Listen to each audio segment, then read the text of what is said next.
प्रभू येशूच्या पवित्र नामामध्ये मी पास्टर प्रशांत तुम्हा सर्वांचं पुन्हा एकदा स्ट्रीम्स इन द डेझर्ट याच्या 4थ्या सेशनमध्ये मनपूर्वक स्वागत करत आहे. आजचा जो विषय मी तुमच्यापर्यंत घेऊन आलेलो आहे त्या विषयाचं नाव आहे देवाला तुमच्या वेदना ठाऊक आहे. आणि आजचं जे मुख्य वचन आहे ते आहे निर्गमाचं पुस्तक याचा 3रा अध्याय आणि 7वं वचन. तर या आज आपण या वचनातून देवाच्या वचनाचं चिंतन आणि मनन मिळून करूया. पहिली गोष्ट आज पाहूया, जे इतरांना दिसत नाही ते देव पाहतो. निर्गम 3:7 मध्ये देवाचं वचन म्हणतं, परमेश्वर म्हणाला, मिस्र देशात असलेल्या माझ्या लोकांची विपत्ती मी खरोखर पाहिली आहे. कदाचित तुमच्या आजूबाजूच्या लोकांना तुमचे संघर्ष दिसत नसतील, ते तुमचा चेहरा पाहत असतील पण तुमचे अश्रू त्यांना दिसत नसतील. ते तुमचे शब्द ऐकत असतील पण तुमच्या मनातील वेदना नाही. पण देव सर्व काही पाहतो. ज्या रात्री तुम्ही रडलात त्या त्याने पाहिले आहेत. तुम्ही वाहत असलेले ओझे तो पाहतोय. तुमची लपलेली निराशा देखील तो पाहत आहे. आणि म्हणून ही गोष्ट जाणून घ्या की जे लोकांपासून लपलेले आहे ते देवापासून कधीही लपलेले नसते. तुम्हाला कदाचित दुर्लक्षित वाटत असेल पण स्वर्गाने तुमच्याकडे पाठ फिरवलेली नाही. दुसरी गोष्ट, कोरडे ऋतू म्हणजे मृत ऋतू नाहीत. कधी कधी जेव्हा जमीन कोरडी असते तेव्हा मुळे खाली अजून वाढत असतात. जे वरून निर्जीव दिसते ते आतून विकसित होत असते. आज तुम्हाला आध्यात्मिकरित्या कोरडे वाटत असेल पण याचा अर्थ असा नाही की देवाने तुम्हाला सोडले आहे. याचा अर्थ असा असू शकतो की देव तुमच्यामध्ये काहीतरी सखोल कार्य करत आहे. तो तुमचा धीर वाढवत आहे. तो तुमचा विश्वास दृढ करत आहे. तो तुम्हाला त्याच्यावर विसंबून राहायला शिकवत आहे. तो नवीन फळाची तयारी करत आहे. आणि म्हणून यशया 43:19 मध्ये देवाचं वचन म्हणतं, पहा मी एक नवीन गोष्ट करणार आहे, आत्ताच ती उद्भवत आहे, तुम्ही ती पाहणार नाही काय? मी अरण्यात सडक करीन, मरुभूमीत नद्या वाहवीन. आणि म्हणून तुमचा कोरडा ऋतू हीच ती जागा असू शकते जिथे तुमच्या पुढच्या चमत्काराची तयारी होत आहे. तिसरी गोष्ट, देव वेदनेचा वापर उद्देशाच्या तयारीसाठी करतो. अनेकदा वेदना सहन करताना ती निरर्थक वाटते पण नंतर आपल्याला जाणवते की ती एक तयारी होती. हेलन केलर यांच्या जीवनातून आपण पाहूया. हेलन केलर यांनी लहानपणीच आपली दृष्टी आणि ऐकण्याची शक्ती गमावली होती. अनेकांना वाटले असेल की त्यांचे जीवन सुरू होण्यापूर्वीच संपले, पण संघर्ष, चिकाटी आणि मार्गदर्शनाद्वारा त्या एक लेखिका, वक्त्या आणि जगभरातील कोट्यावधी लोकांसाठी प्रेरणास्थान बनल्या.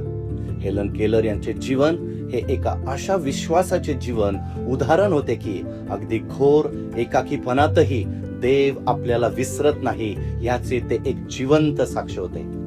भाषा शिकण्यापूर्वी त्यांचे जीवन एका अशा अंधकारासारखे होते जिथे त्यांना देवाची किंवा आशेची कोणतीही संकल्पना नव्हती.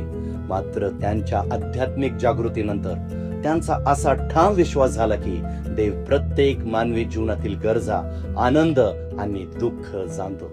केलर यांची श्रद्धा त्यांच्या अपंगत्वाकडे पाहण्याच्या दृष्टिकोनातून दिसून येते.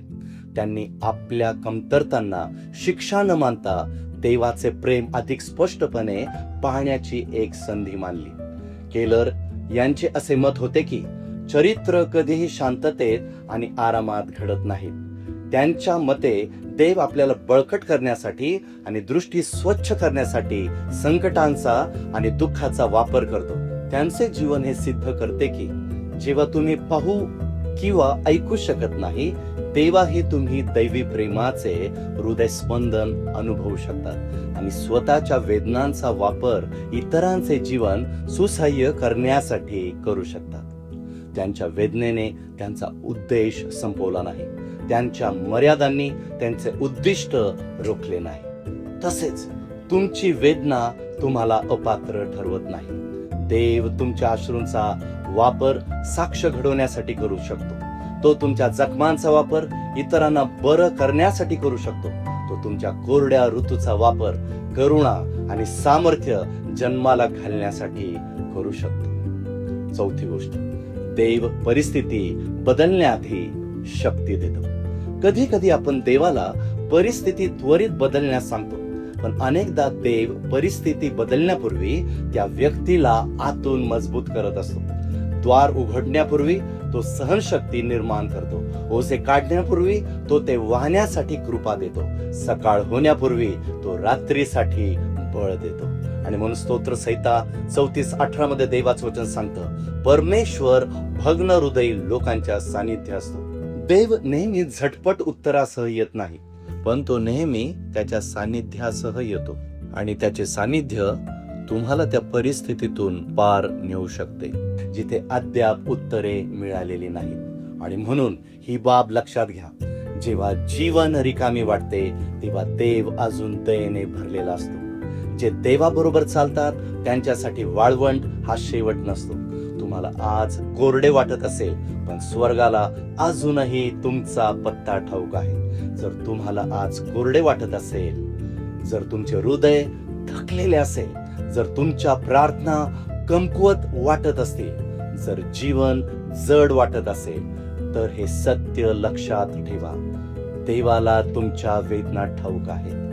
तो तुम्हाला पाहतो, तो तुमचे ऐकतो, तो तुम्हाला ओळखतो, तो तुम्हाला विसरलेला नाही.